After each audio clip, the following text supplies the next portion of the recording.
Hey guys, this is a pattern cut out. I got my stitch lines marked on both sides so that when I lay it out on the leather, I'll show you that in a minute.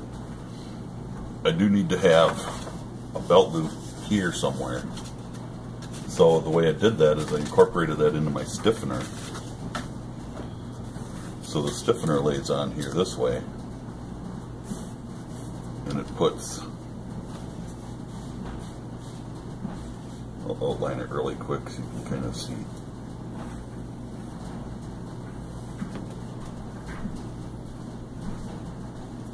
Just kind of get a rough idea anyway.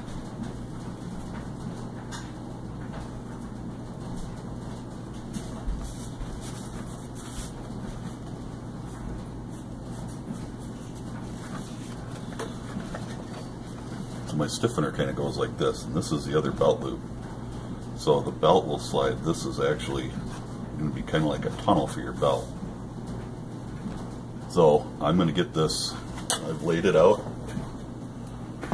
There's my stiffener. I traced that in black because I've got other red marks on here. And I got everything else, the body of the holster and the stitch lines. The stitch lines are traced on here so that when I turn it, flip it, when I fold it together to glue it, I know just where the glue goes. So I'm going to get this cut out and we'll pick it up from there. I'll be back in a minute. Okay, I got my leather cut out. Now I'm going to take my back piece, my stiffener, belt loop, and everything that's going to happen on it. And I'm going to set it on here. Make sure everything kind of lines up. I'm going to take an awl, really sharp awl, because I don't want to leave a pen mark on the front. And I'm angling my awl so it's kind of under the edge, because I just want to know where to put my glue.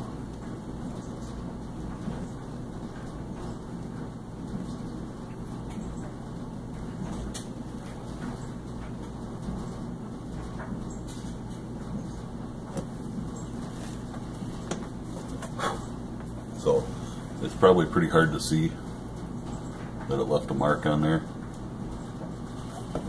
but that's where the glue is going to go. And I have to cut the belt loop in here before I glue it down. So I'm going to do that, and I'll be back in a minute. Alright, got my belt hole cut in. I did go around it. I don't have an edge beveler, so I just very carefully use a very sharp blade in my X-Acto knife, and I kind of trim around the edges a little bit. Around here I just kind of smoothed everything out with the Dremel, because you're not going to have perfect cuts, let's face it. So I kind of smoothed everything out with the Dremel, and I can bevel it with the Dremel too. You just have to be really, really careful. I do, running out of cotton balls.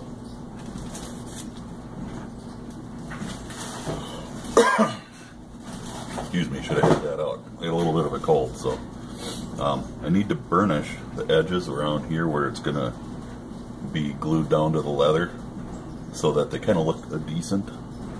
So I'm just going to use a little water. They make slickers and stuff for doing this, and myself, I don't own one. I don't really care for one. I do have a deal that I can put in my drill press too. But this is just a plain old piece of canvas,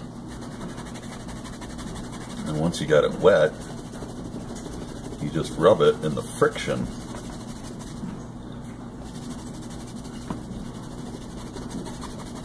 kind of smooths everything out.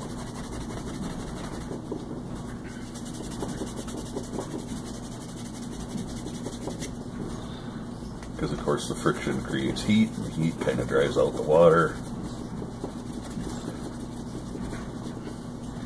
Corners are always a little harder to do. Oops. Sorry about that. Dropped my canvas.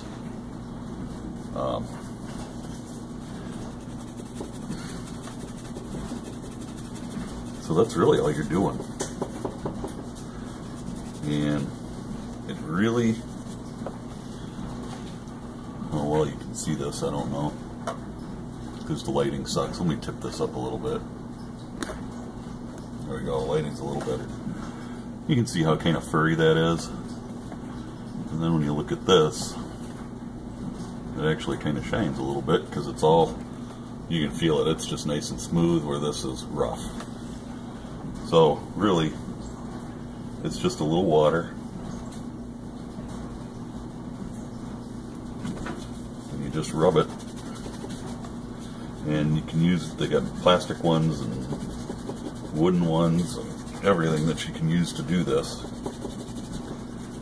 The canvas is something that I had seen somewhere. If your canvas starts getting a little damp, you want to switch to a dry spot.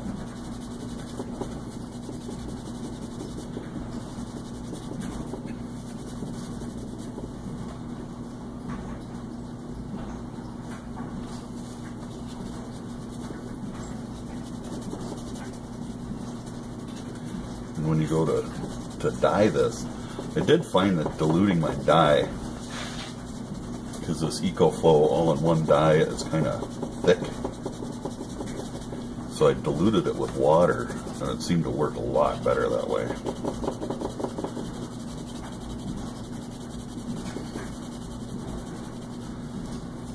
And, you know, as you're going, you'll see the difference in how all this looks when you're done. But I'm only doing the parts that are going to be covered, that are going to be glued down. Anything else up here, I'm still going to, when I glue it down, I'm going to finish this with the rest of it. So there's a spot here that's going to have to be burnished. And I'll probably just burnish this whole part.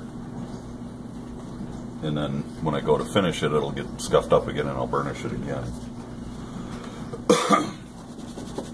So, but you don't need to see me sitting here rubbing this, so I'm going to get back with you in a few minutes. Alright, now I got my marked out spots here that need glue. This is ready for glue.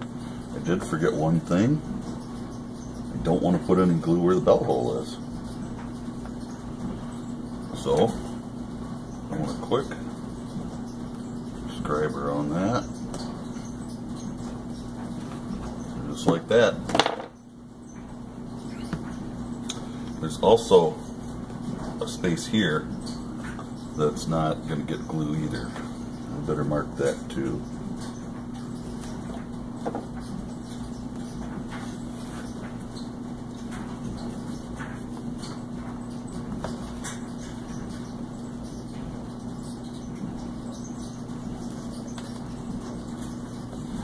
Which of course is going to be easier said than done.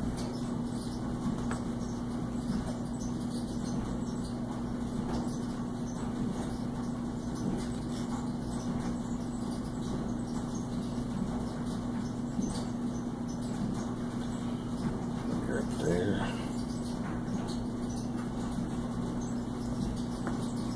Right there. I'm just going to freehand this.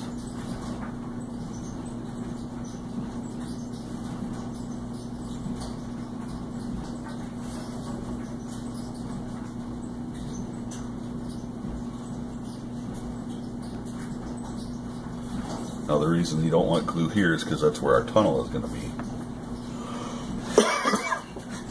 And we need this piece opened up for our belt hole.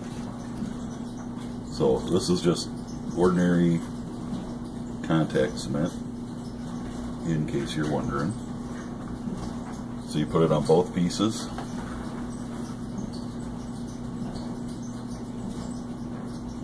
And I've never been really good at coloring inside the lines. So I'm doing my best.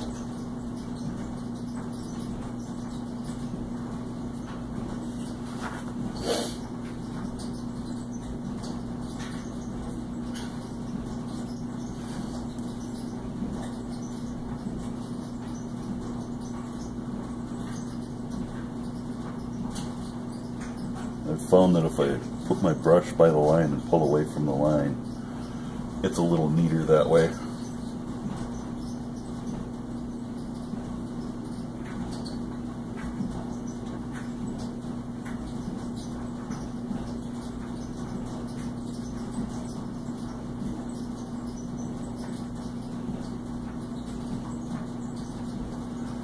Now, the thicker that you have your glue, the harder it's going to be to, longer it's going to take to dry. Contact cement has to be dry, of course. Get some of the extra off there.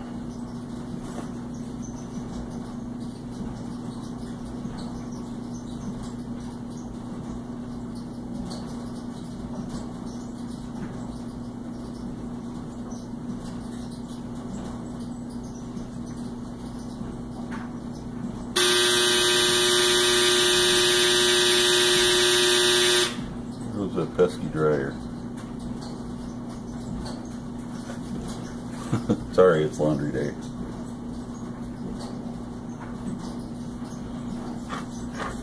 I'm going to just do the same here.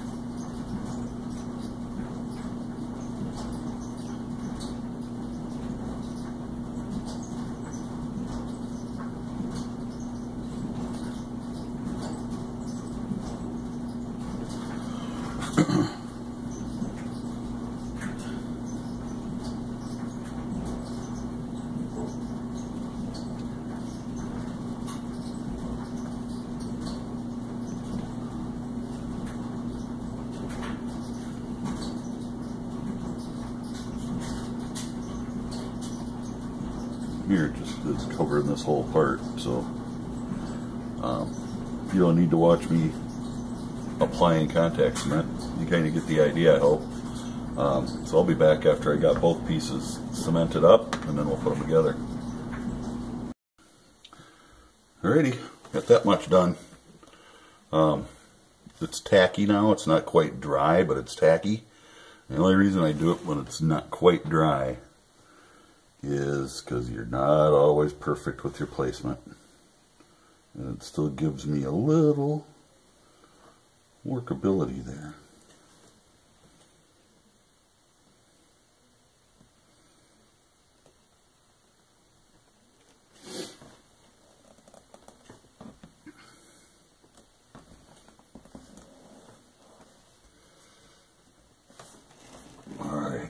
We want to make sure we press it down really good. And the way I do that is with this. This is a cobbler's hammer. You can use anything that's got, you know, a soft hammer. This is a hard steel hammer, but the face is pretty well polished so that it doesn't mar the material as you're pounding it down.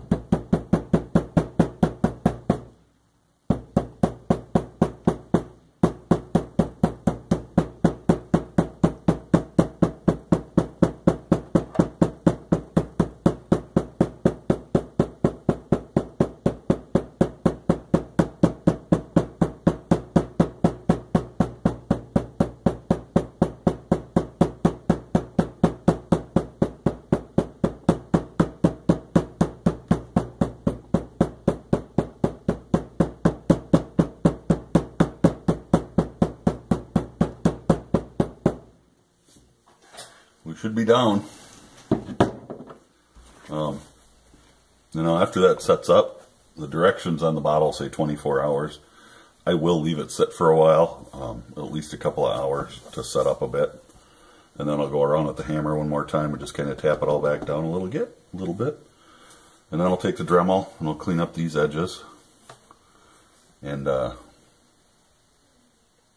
burnish them all the way up to about, well, all the way up to my stitch line here. I'll get that all burnished. So beyond the stitch line, I want to do that after we've folded everything, which I'm not going to do right now. This is pretty thick material, so when I go to fold it, I'm going to have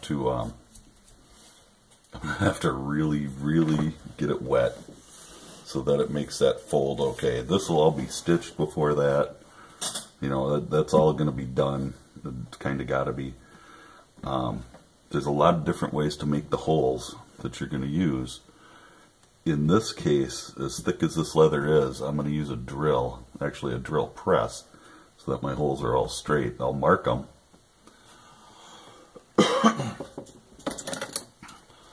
With the stitch wheel, just so that I get good placement. And when I make the marks with the stitch wheel, I'll probably case it. Casing it is just getting it wet. I'll mark all my stitch holes, drill them, and we'll be good. I do have to make a couple of marks as to where my stitch line's got to go here on this side, so that I can get those in the right places. Other than that, we're doing pretty good. I'm going to let this sit for a while, probably with my work schedule and stuff the way it is, and the drawing happening. I'm going to be drawing later. This won't be up for a couple of days, I'm sure. Then we'll see how it goes from there. But that's kind of the basics on a little bit of burnishing and how you do something like a stiffener. I want to stiffen the front side of the holster as well as the back side. I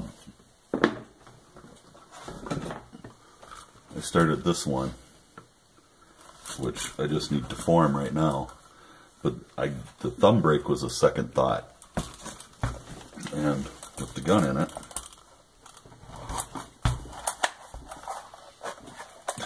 even though it hasn't been formed yet, it's a little hard to get in there. But with the gun in there, and you snap it down, it doesn't seem too bad. I left enough here that you can, you know, when you're in there and you're getting it, well, the snap's brand new, so it's got to work a little bit. It'll pop apart and then you can draw the gun. So that's my next step here, is I'm going to start forming this holster. The strap itself I won't form at all.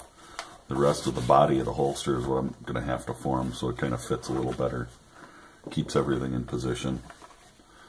But being that the thumb brake was a separate afterthought, I put it on the stiffener. And if I really, really wanted to and I didn't like it, I can cut it off, pop this snap out, which the snap I covered up on the back side. There's 2 pieces of leather there, so I just sandwiched it in there. And it needs a little touch up on the die, which I guess I asked for because I dyed it before I started working on it. I've seen it done that way, and I've seen it done after, and I prefer doing it after working on this one. So that's another little thing I'm working on. I'm going to start forming that one, and we'll see how it goes. So y'all stay safe, God bless, and have a fantastic day.